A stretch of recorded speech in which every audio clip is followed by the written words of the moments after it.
شیطان کا بہت بڑا دھوکہ ہے کہ پہلے ایک جماعت اس کو طے کرے گی پھر یہ کام ہوگا. ایسا نہیں ہوتا. سیرت میں اس کی کئی مثال نہیں ہے. جی ہاں، یہ بہت بڑا دھوکہ لگا. سیرت میں اس کی کوئی مثال نہیں ہے. سیرت میں اس کی کوئی مثال سیرت میں اس کی نہیں ہے. جی ہاں، کہ کمیٹی بناؤ اور وہ کمیٹی پاس کرے گی. کیا کرے گی؟ کمیٹی پاس کرے گی. ہاں، یہ سیرت میں اس کی کوئی مثال کہیں ہے نہیں. یہ سیاسی ذہن ہے. یہ سیاسی ذہن ہے. جی ہاں، یہ کمیٹی بناؤ وہ کمیٹی پاس کرے گی کام کو. سیرت میں اس کی کوئی مثال سیرت میں اس کی نہیں ہے. کیونکہ کمیٹی بنائی جاوے وہ کمیٹی پاس کرے، ایسا نہیں ہے. بلکہ اللہ رب العزت قربانی دینے والوں پر اور کام کرنے والوں پر کام کی شکلوں کو کھولیں گے. کام کی ترقی یہ ہے. کام کی ترقی جماعتوں کی کثرت نہیں ہے. کام کی ترقی یہ ہے کہ کام سیرت کی طرف جاوے. یہ کام کی ترقی ہے.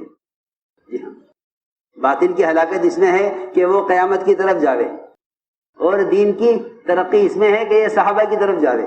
یہ ہے، یہ حق کی ترقی ہے کہ حق صحابہ کی طرف جاوے. وَسَيَعُودُ كَمَا بَدَأَ غَرِيبًا. یہ ہے مطلب اس کا کہ دین لوٹے پیچھے کی طرف اور دنیا جائے آگے کی طرف. جی ہاں، یہ ہے. دنیا جائے گی قیامت کی طرف اور دین جائے گا ابتدا کی طرف، صحابہ کی طرف. جی ہاں، یہ ہے بات کہ دین جائے گا صحابہ کی طرف. دین جائے گا صحابہ کی طرف. جی ہاں، یہ دین کی ترقی ہے کہ دین اور دعوت سیرت کی طرف جائے. کہ دین اور دعوت جائے سیرت کی طرف، یہ دین کی ترقی ہے. اور دنیا کی ہلاکت یہ ہے کہ یہ جائے گا، دنیا جائے گی قیامت کی طرف. اس لیے میں نے عرض کیا کہ بہت چیزیں ساتھیوں کے ذہن میں آئیں گی.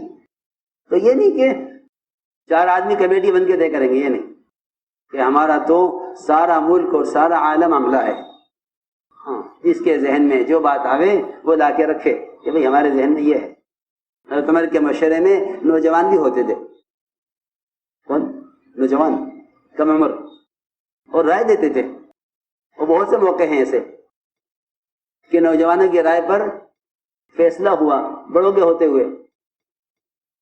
اس کے ہوتے ہوئے بڑوں کے ہوتے ہوئے. جی ہاں، کہ یہ نہیں کہ بڑے ہیں چھوٹے نہ بولیں، بڑے ہیں چھوٹے کام نہ کریں. یہ بات نہیں تھی. حضرت عمر کے مشورے میں بوڑھے جوان سب ہوا کرتے تھے. وَكَانَ أَهْلَ مَشْوَرَتِهِ كُهُولًا كَانُوا أَوْ شُبَّانًا. کہ حضرت عمر کے مشورے میں بوڑھے جوان سب ہوتے تھے. بوڑھے جوان سب ہوتے تھے. یہ نہیں کہ بڑے سے کیوں نہیں پوچھا، چھوٹے سے کیوں پوچھ لیا، بڑے سے کیوں نہیں کرایا، چھوٹے سے کیوں کرایا. یہ جھگڑا ہے اندر. یہ اندر جھگڑا ہے. کیونکہ ہر آدمی سمجھتا ہے کہ صرف مجھ سے پوچھا جاوے اور جب تک میں نہ کہوں جب تک کچھ نہ کیا جاوے. جی ہاں، یہ کوئی چیز نہیں ہے. میں عرض کر رہا تھا بہت ضروری بات کہ ایسے امور پیش آئے ہیں کہ ایک کام کی ضرورت پیش آئی. ضرورت یہ نہیں کہا جائے گا بھئی تبلیغ کے اعمال تو متعین ہیں بس ان کو رہنے دو. ایسا نہیں ہے. یہ کام کی تنزلی ہے. یہ کہ اعمال تبلیغ تو متعین ہیں بس یہ کرتے رہو. یہ نہیں، یہ تنزلی ہے. یہ بلکہ بتدریج امت کے اندر جتنی صلاحیت پیدا ہوتی جاوے گی اگلا کام بتایا جائے گا. اگلا کام بتلایا جائے گا. جی ہاں، کیونکہ منزل تو صحابہ ہیں. ہمارا معمول منزل نہیں ہے. معمول منزل نہیں ہے، منزل تو صحابہ ہیں. یہ کام تو آگے جائے گا، اور کام تو اور آگے جائے گا. یہ نہیں کہا جائے گا کہ یہ ہماری منزل ہے. کہ نہیں، کام تو اور آگے جائے گا.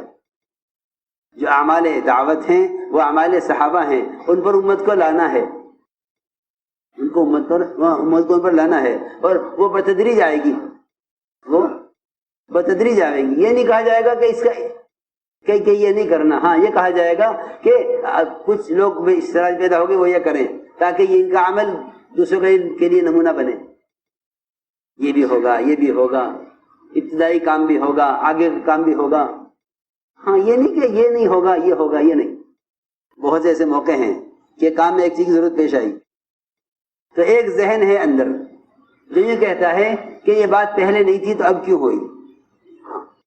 دیکھو میرے دوستو، یہ بات بس یاد رکھنا کہ یہ اختلاف کی وجہ نہیں ہے. یہ اس بنیاد پر اختلاف نہیں کرنا چاہیے کہ جو چیز پہلے نہیں تھی وہ اب کیوں ہوئی. جی ہاں، اس پر اختلاف کبھی نہ کرنا. بس اگر اتنی بات طے کر لو کہ کوئی نئی بات پیش آنے سے اختلاف نہیں کیا جائے گا تو اجتماعیت پیدا ہو جائے گی اور کام ترقی کرے گا. کیونکہ بہت سی چیزیں بھلا دی جاتی ہیں، آدمی بھول جاتا ہے، انسان ہے. جی ہاں، حضرت آدم بھول گئے. کون؟ جی ہاں، ابو الانبیاء. وہ بھول گئے کہ مجھے منع کیا تھا کہ اس درخت سے نہ کھانا، اور کھا لیا. جی ہاں، بہت سی چیزیں آدمی بھول جاتا ہے. حضرت عمر بھول گئے تھے کہ قرآن میں کوئی آیت ایسی بھی ہے جس میں صراحتاً یہ کہا گیا ہے کہ اللہ کے نبی کو موت آئے گی. وہ واقعی بھول گئے تھے بالکل. اور اتنا سخت اختلاف کہ تلوار لے کر نکل گئے کہ کون کہتا اللہ کے نبی کی وفات ہو گئی، میں نہیں مانتا. اختلاف. جی ہاں. پھر یاد دلایا کہ عمر کیا قرآن کی آیت نہیں پڑھی، وما محمد الا رسول، کہ ہاں یہ بھی تو ہے قرآن میں، مجھے تو یاد ہی نہیں آیا. ہاں ٹھیک ہے، مان گئے. یہ میں مثال دے رہا ہوں کہ بہت سی آدمی بھول جاتا ہے. پھر یاد دلاؤ، سیرت دکھلاؤ، دیکھو یہ صحابہ کا عمل ہے، یہ صحابہ کا عمل ہے، یہ قرآن کے حلقے گھروں میں یہ صحابہ کا عمل ہے، دیکھو یہ بڑوں کی ہدایات ہیں. ورنہ بعض مرتبہ آدمی اختلاف کر بیٹھتا ہے کسی چیز کو بھول جانے کی وجہ سے یا نہ جاننے کی وجہ سے، کہ ایک اس بات کا علم ہی نہیں ہے اس کو، یا اس کو علم تھا مگر موقع پر بھول گیا. جی ہاں، تو یہ چیزیں